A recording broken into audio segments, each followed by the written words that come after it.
The early history of computing goes back, roughly speaking, to the 1940s, and certainly in the UK, one of the very earliest examples of that would be the work done in Bletchley Park by Alan Turing and colleague, decoding incoming coded messages from the German military.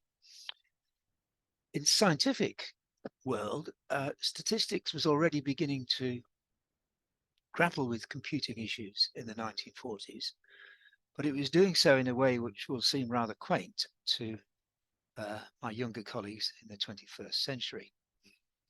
And here you see two of the pioneers of statistical computing in the UK at work. On the left-hand side, you see R.A. Fisher, arguably the greatest statistician of the first half of the 20th century, working on a mechanical calculator, pressing keys to insert numbers into simple arithmetic operations. And on the right, you see Fisher's successor as head of statistics at the Rothamsted Research Station in Hertfordshire, southeast England, Dr. Frank Yates, operating Fisher's famous calculator called the Millionaire, which, as you can see, is the size of a small desk and enabled Fisher and later Yates to conduct statistical calculations more efficiently and quite likely more accurately than could be done by pencil and paper and human arithmetic competence.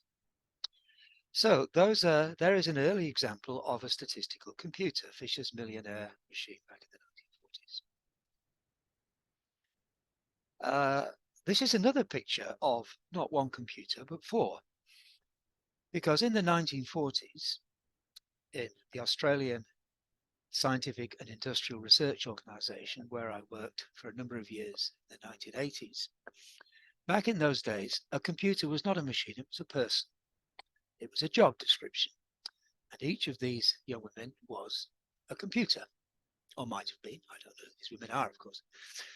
And when I first visited the Australian Scientific and Industrial Research Organization at its then headquarters in Adelaide, I was shown a large room which had a door at each end. And I said, oh, that's curious. Why does this room have two doors?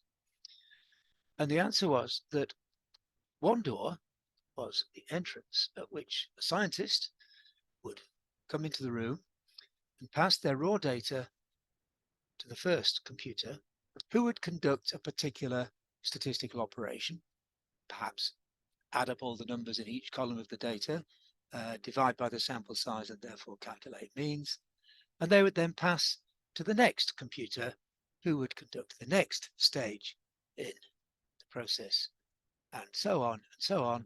And by the time the sheet reached the last computer, their task was to complete an analysis of variance, and the result would be delivered to the exit door, where the scientist would happily receive the results of their calculations and proceed to interpret them.